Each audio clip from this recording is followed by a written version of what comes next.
Alright, what up people? It's your boy Chig from Guna Eagle Eye coming to you again with a brand new video. This time it is a video for my Chig Knows Best series, specifically Chig Knows Defenders. In fact, Chig Knows Defenders is a little hashtag of mine that was inspired by me off the back of the fact that I already know that I feel like I know football quite well, and defenders particularly. Because once upon a time I used to be one. Unbelievable, I know, but I really did. Wasn't bad either, actually. And I often make big calls when it comes to defenders. So I think I was the only one of all your favourite YouTube previewers, YouTubers that picked Mertesacker in the year that we last won the FA Cup. And I picked him because I felt as though he would turn out a good performance. He was the best reader. He was the best reader in our squad. And I felt like I guarantee he wouldn't let us down. Fast forward to that match. He was the man of the match. And Smug Chig was born. If you're a long-term subscriber, you know what Smug Chig is. So I figured, let me see if I can roll the dice. Let's see, as we move towards the end of the season, and regardless of whether or not we make it to the Champions League and win the Europa League, I think we can all agree we need at least one centre-back to come in my opinion, two. How this video series work, just as a reminder to you guys if you don't know, is I'll pick 5 viable options. And I do mean viable options. So don't start telling me about Koulibaly, because Koulibaly would have made this list 3 years ago. That's another little call I made, and I said to people he was amazing, and you know, I think people have slowly cottoned on to the fact he was amazing. But yes, for me, I pick 5 options, and then I have a Chig recommendation as to if I was Raul, this is who I'd sign for Arsenal Football Club, or Edu, as it seems as though he's the new technical director. Why? Because Chig knows best. So here are my 5 list of centre-backs up for consideration.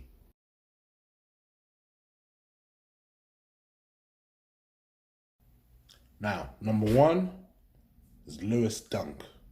Fair play, I have to give Lee this credit because Lee Gunner was the one that put Lewis Dunk on my radar earlier this season, over the summer actually. He called it pretty early.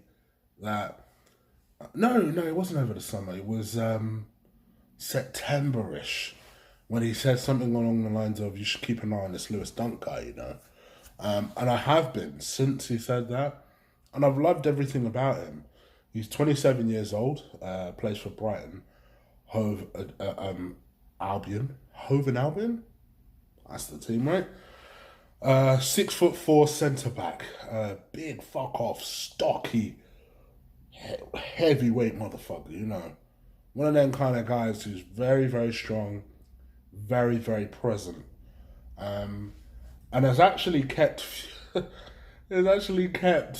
been a constant part of the defence that's kept actually fewer goals than Arsenal have. Yeah, that's right. Brighton have conceded 4 less goals than the top 4 chasing Arsenal Football Club. What could you say? But this guy is good, man. I ain't gonna lie. I like everything about him. Very, very strong. Decent pace for a man of his size, great awareness, but it's the physical battle that I'm very impressed with this guy. I mean, I've always said it all along. I like Socrates a lot. I love him for his shithousery. But really and truthfully, if we're being honest, and I loved Lee Judges for saying that, because it's something I always thought, but didn't want to say. For me, I love Socrates, but he shouldn't be a starting defender for Arsenal Football Club. He just shouldn't be. And the fact that not only are we saying he's a starting defender for Arsenal Football Club, but actually he's the best central defender we have. Just shows you how much dire straits that we are in. I think Socrates is very, very strong, combative. I think he's got pretty good underrated awareness, pretty good at reading the game. But I don't think the problem with Socrates is technically, I don't think he's that good. I think you have to have some sort of technical ability, even as a central defender. I even saw an interview once with him that's to say that he doesn't particularly like the ball. Like as soon as he gets the ball, his instinct is just get rid of it or pass it to someone who is capable of doing something with the ball. Which on the one hand makes you think, all right, well that's what a defender should be thinking. And I hear that, but in today's modern day and age, and this is what I've been saying this the last couple of weeks, is in football today, you got to do more than just what you do. You know? Like, even the goalkeeper has to be a sweeper defender these days. You got to be able to play a couple of positions, left foot, right foot, be able to turn both ways without any drama in football today. Because that's just what the modern football is. You have to be adaptable. You have to be able to mold yourself into any position, defend from any position, from any height, from any part of the pitch. With Socrates, I sense that he is a reliable hand to come in and do a good job. But is he the starting guy? Nah. Could Lewis Dunk be, though? I got that feeling. I think he's very good. We're talking about someone with good Premier League experience. Brighton have only just survived in the Premier League, in spite of the fact that they've conceded relatively little goals for a relegation battle. He may feel that this is the time to step up, and if you're Lewis Dunk, you don't want to risk playing in the Championship because he's just earned his first England cap. You want to keep earning those England caps, and I think the prospect of moving to Arsenal could be a good one. It could be one too good to turn down.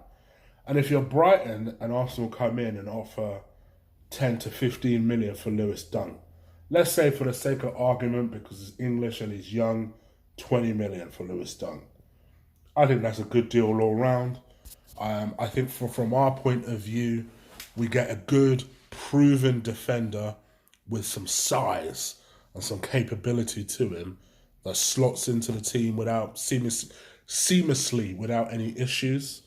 And from their point of view, they've got a nice little chunk of change to go and replace him. Who knows, if we're really lucky, we might be able to work a little Mustafi swap. I doubt it, because I think they'll have more sense. But I think we could probably potentially work something there. And yeah, I think he's a really good option for that reason. So yeah, for me, Lewis Dunk is my very first option.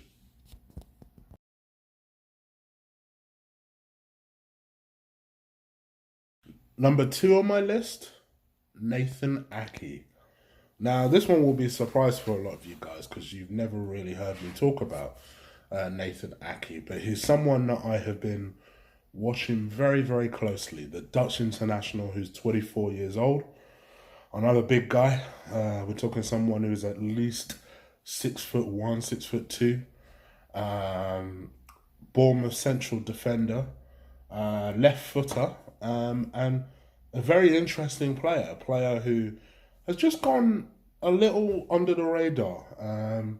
Interestingly enough, Chelsea bought him from Reading in 2015 as a very young player, but a capable player. And I think when Chelsea made that purchase, I don't know about you guys, I always thought Nathan Ake was English.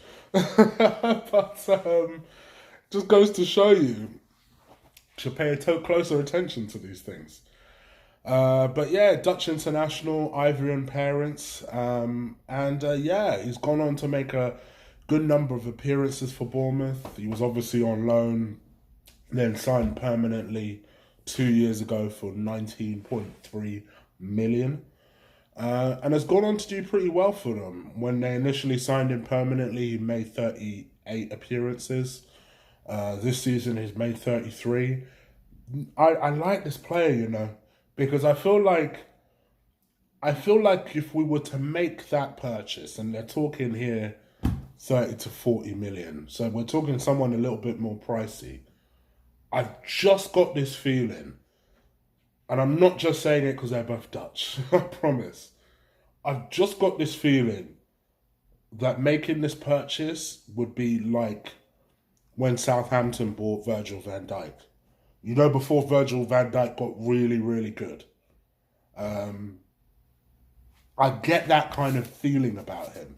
Quick player, very, very versatile. You saw me in the last segment talk about the fact that in today's day and age, you can't just play in your position. You can't just play one way.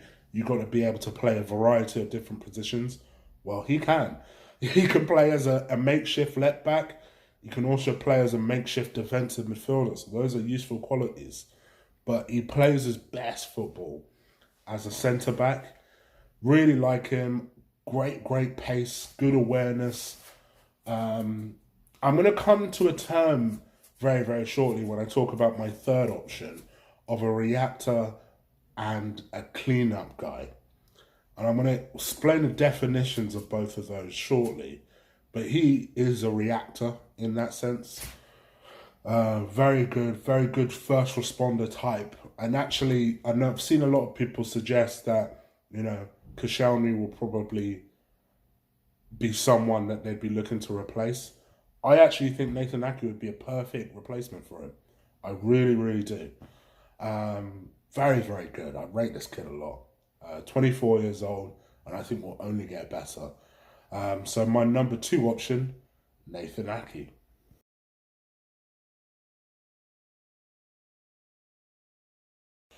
Now, I realise that this number 3 one is going to be the one I'm going to need to hard sell you guys on. So I'm going to support my argument with dreaded statistics, I know. But my number 3 option is Ben Mee. Yep, that's right. I don't mean the other defender. I don't mean James Twakowski or whatever his name is. I don't mean Michael Keane, his former partner. I'm talking about Ben Mee, the 29-year-old Burnley defender. Now, before you switch off, so you saw me talk about reactors and cleanup guys. Now, one thing, and I always try and avoid looking too much as a central defender, but I know that whenever I played as a central defender, one conversation I always used to have with my defensive partnership was how we were going to play. I feel as though in every central defensive partnership, there is that person who's a good first responder, a reactor to the problem. And then the other person, the cleanup guy, is usually the person that reads the game, can anticipate the issues, is usually the talker, this person that even, dare I say, will talk to the person next to him and tell him how to react. I used to be that guy. I'm gonna lie, I've always been a big guy. So pace weren't necessarily a thing. But one thing I will say to you is I had decent acceleration, believe it or not. I really did. And the other thing is that you ain't out. I could see trouble. I've always been pretty good at seeing where trouble develops on a football pitch. In fact, I was even pretty good at hazard perception when I did my theory test. so I've always been good at anticipating issues and seeing problems as they unfold. And actually, I think Ben Mee is that. There is a reason why, people tend to talk about his defensive partners. And then as soon as those defensive partners leave them, they're not that good. Michael Keane being one of those people that I'm talking about. I remember people were singing Michael Keane's praises. Arsenal were being linked with him. City were seriously being linked with him. United, I think he was previously at United, and United wanted to buy him back. And I thought, fuck it, let me look at this kid and see if he's any good. And the person I noticed was Ben Mee. Excellent guy. Constant communicator, big physical presence. And I know that Arsenal's last game is against Burnley. You're going to see how good Ben Mee is. Very, very good. a lot of experience and just a very, very good reader of the game, very good anticipator of the game. So you're now sat there thinking, oh, bollocks. Well, I'm about to compare him to Shkodran Mustafi. I'll just give you some stats that kind of screamed out at me. And believe it or not, they're not going to be all biased against Mustafi. But it just gives you an idea of the type of player that I think Ben Mee could be. Now, I have to be fair here. You know, Mustafi has made about 50 appearances less than Ben Mee, and the reason for that is because obviously Ben Mee has been at Burnley a little bit longer than Mustafi has been at Arsenal. Mustafi's only been at Arsenal for 3 years. As wild as that seems, it feels like he's been here forever, right? But no, he's actually only been at Arsenal for 3 years. But I think it is worth pointing out some of these stats. So let's go for tackles here. So,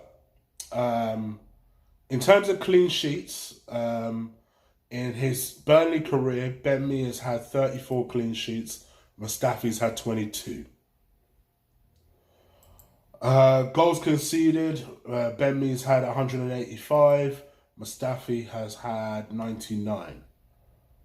Tackles wise, Ben Mee has made 197 tackles. And Mustafi has made 178. So not bad for Mustafi there. And here's even better for Mustafi. Tackle success rate, he's had 74. Ben Mee's has 61. So absolutely smashes him there. Then it goes downhill. So we talk about last man tackles. Mustafi's had 2 last man tackles where he has been the difference between us conceding a goal and him having to make a last ditch tackle. In his entire Arsenal career, he's had 2 of those. Ben Mee has had 5. Block shots, Ben Mee's had 9. Mustafi's had 12. So not bad there, to be fair. Interceptions. Now this is where, and let's face it, as a team where we constantly need to, I hate using the word turn over the ball. It feels so American. So no offense to our American friends, but let's just be real here. It feels American. But when we need to kind of get the ball quickly and try and attack, you need someone to have awareness to be able to intercept the ball and start us on the attack, right? Mustafi has had 176. Not bad. Ben Mee's had 230. Like I say, it is worth pointing out that Ben Mee has had the season, has had more of a season for this. So it is, we got to be fair here. But I must admit, this was the stat that I realised, oh shit. So clearances, no nonsense, just get rid of the ball. Mustafi's had 456 clearances. Ben Mee's had 913 headed clearances. Mustafi has had 296. I expected this to be low because Mustafi doesn't really defend the ball with his head. Ben Mee, on the other hand, for headed clearances, has had 568. So, you say to yourself, all right, Chig, but this doesn't show me that he's that good of a defender. I mean, would he stop us from losing goals? Right? How costly could he possibly be? Right? Now, bear in mind that Mustafi has played a season less. He's made 3 goals that have led to errors in his Arsenal career. Ben Mee's had 2. Aerial battles lost and won. So aerial battles won. Mustafi has won 340, lost 194. Ben Mee has won 476, lost 306. Successful 50-50s, 29. to Mustafi's 23. And it kind of goes on and on and on. Listen, don't get me wrong, people. You're sat there thinking, all right, he ain't that much better. He's better than Mustafi. And here's the thing. Ultimately, we're not spending money to find our finished product. We're spending money to find an improvement in this team. I'm not saying that Ben Mee is even a starting defender for Arsenal Football Club. Please let that be clear. But I think that he'd be a much better improvement than some of the defenders we have. And I think he's good. I think he's imposing. And I think for a better team, you're going to see better from him. And again, notice the theme of the three central defenders I picked. They all have Premier League experience. And we didn't do great in the Premier League this year.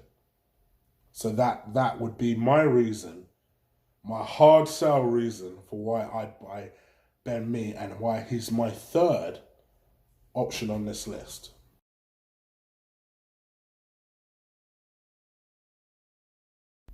Daniele Rugani is number 4 on my list. The 24-year-old Italian defender who currently plays for Juventus is an excellent prospect. Has been for some time. Came through the ranks at Juve and has had a number of loan appearances for Empoli over the years, specifically between 2013 when he first broke into the Juventus team and 2015. Wonderful little player. I mean, in all honesty, there's a part of me that didn't want to put him on that list. And I'm going to have an honourable mention list because I really wanted him as one of my hot 5 to watch. But I really like this guy, man. Really, really like this guy. Don't get me wrong. I think will be pretty expensive. They're talking about him being 40 plus million. It feels like Juventus just have him on the books for having him on the books, though. It's like they never seem to really actually pull the trigger with him. And I know for a long time, particularly last year, there was talk of not really understanding why. Because the kid seems to have it. He seems to have everything. Very comfortable on the ball, strong, loves a physical battle. Someone who's 6'3". You know me, I talked about the fact that I liked the idea of height being a thing that we needed to kind of look at. Just because of the physical battle in the Premier League, which I know is a complete contradiction because I know that we were linked with another defender who, by the way, doesn't make my 5, who plays in the Spanish league, and he is under 6 foot. In fact, I think he's exactly 6 foot. And I don't think height is everything, but I tell you what, if a defender does have height, very, very, very useful. We're talking about someone who's pretty versatile as well. Can play either side of the defense. Can play defensively, offensively. Is very clever with his movement. So I talked about anticipators and cleanup guy. Actually, I feel like he can do both roles, but I think I'd put him more in the anticipator kind of bracket because he's very good at reading the game, but also leaving an impression on that game as well. Honestly, I really like this guy. He avoids committing to challenges and prefers to restrict his opponents through positioning. So you're not talking about someone that's going to do a lot of crunching tackles, but in the sense that he likes to let people know he's there. He likes to use his size and his physicality. So he's got the physicality of Socrates, but without the, I suppose, what you guys will call the shithousery of Socrates, which I know is not necessarily what everyone likes to hear, but ultimately we want our players to stay on the pitch, and we see Socrates has had himself sent off this season. So if we can have someone who does what Socrates does in a cleverer way, I'm happy with that. And yeah, the problem with this list is how realistic is it? Will Juve let him go? You know, I think people are talking about Umtiti and and people like that, I think this is the guy we need to be looking at, because I think he could really bring something to us. An extra bit of dynamism, is that a word? To the squad. And for me, I like the look of him. This would be the guy that I personally bring to the club. So, yeah, he is option number 4 in my list.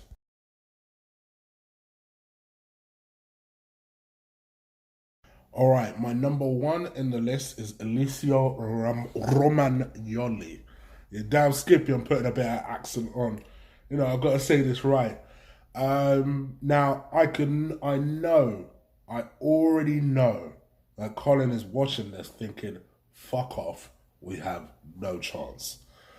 If you want to talk about one of the best centre backs that isn't playing Champions League football, that not too many people are talking about, I introduce you to Eliseo Romagnoli. Excellent defender, 23 years old. Is, by all intents and purposes, seen as the next Cannavaro. We're talking about someone who is an excellent defender. Little to no chance, really, of prizing him from AC, other than one thing. If we can secure Champions League football, he may think about it. We're talking about someone who has it all, man. Honestly, one of the best defenders, like I say, that is not playing in the Champions League. And you remember the last time I did a list like this, I mentioned a certain Koulibaly. And I said that this guy has all the tools to be one of the best defenders in the world. 3 years later, there isn't a team in the world that doesn't want Koulibaly. I feel that this guy will be the next one of those. He is currently the captain of AC Milan at 23 years old. And that's purely on the basis that his performances have been so good. He's got good leadership, a lot of good confidence, can play with the ball. He's a left footer, so we don't get a lot of left footed centre backs, so those are always useful. He's a really tough tackler, good read of the ball, but he's a really good tough tackler, can put a bit of bite in the team. And if you notice with my 5 choices, all of them have a theme. They're all really good tacklers. They're all very, very strong. They all have decent pace, which, again, Romagnoli actually does. And I think, yes, he'll be expensive. We're going to have to raise some serious money to get him. I think he'll be at least 50 million. But maybe if Ivan, for once, can do something good for us and just do us a favour. Just do us a favour, innit? And cut a deal for this guy. Wow. Gives me a little bit of a semi, the prospect of potentially giving him. But actually, it's his quality in the ball that I think would suit us best. And again, someone who I feel like would be a really good purchase and potentially someone I'd buy for Arsenal Football Club. So you've heard all 5. Who would I buy for Arsenal Football Club? Now, before I go into it, I'm going to do an honourable mention list of Connor Cody for Wolves. Another really good player. I'd like to see another season with him, just to see if he's about that life. Eric Bailly is again someone who I think, if Arsenal decided they wanted to purchase him, quite honestly, he'd be number 6 in my list. I think he's good. I think if we can get him fit, I think he'll be a really good player. He kind of reminds me, ironically, of another person that I put in my honourable mention list, and that's Ntiti. And the reason he didn't go in my list this time is because I don't know if Barca are really serious about selling him. I know he has injury problems, but when the injury problems ain't there, I mean, the guy is a fantastic defender. Dream signing on the proviso that he's fit. But again, Arsenal ain't going to pay no 60 million for this guy. Just like I don't think we're going to pay 30 million to United for a player who's in the last year of their contract. It's not going to happen. Having said all of that, taking into account everything I've said, The two I would love us to push for, realistically, would be Lewis Dunk. I give Lee credit. I give Lee credit. I think that guy is really, really good. And I was so impressed with the job that he did against Arsenal when we played them. To be honest, he had Arsenal on lock, all by himself. And I was very impressed. Big guy, got experience in the Premier League. And I think for 10 to 15 million, maybe you put a little bit of spice on that. Maybe it goes up to 20 million. I think that's an easy win. And then I would try for something ambitious, and I would try for Ruganelli. I would love Romanelli. Rugani, sorry. I'm doing a mix. Raganelli would be who I'd push for, the Juventus defender. I think that Romanelli would be a fantastic signing from AC Milan, but I don't see him leaving anytime soon. I think he's pretty comfortable where he is, and I can only see him going maybe in 2 to 3 years' time. Whereas I think that Juve defender has probably had enough of life on the bench now, and he may honestly decide to look at his options. The only thing that puts that into doubt is the fact that Juve are now going to get a new manager coming in, and that new manager may have a closer look at Daniele Ruganelli, and in which case they may feel like giving him another chance, or a chance, because he hasn't even had one yet to establish himself in the team. But for me, those would be my two options. My highly recommended Chig knows best options, Lewis Dunk and Daniele Ruganelli. I think both are doable. If we're really about this life, both are doable. You guys let me know what you think. Leave it in the comments below. If you like this video, crush, destroy, drop kick that like button for me. I appreciate it when you guys do that. Who would be your two defenders that you'd bring? Or one, maybe you feel only one is necessary. You guys let me know what you think. Leave in the comments below. I like to interact, particularly around this subject, and really gauge what you guys are thinking. I'll be back tomorrow to let you know who my 5 choices for right back would be and why. And yeah, in the meantime, I'm out of here, people. So take care. Peace.